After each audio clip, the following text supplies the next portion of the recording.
Good day mga kaibigan. Ayan, nakikita nyo po yan. Yan po ay papayang ginadgad. O dito sa Bicolano, niraid na kapayas. Ayan. Hindi ko po yan piniga. Hinugasan ko lang po yan sa tubig na may asin.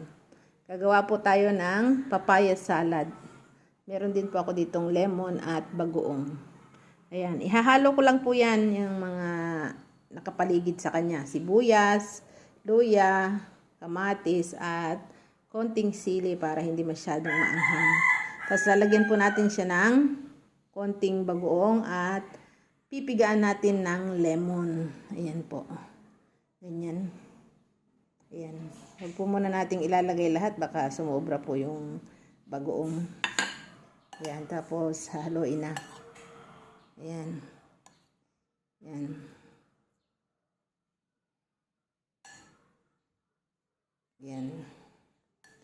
So, pag nahalo na po, ayan, pipigaan na natin siya ng lemon. Ayan. Kalahati lang po, hindi natin lahat ilalagay yung lemon. At baka umasim. Ayan. Ayan.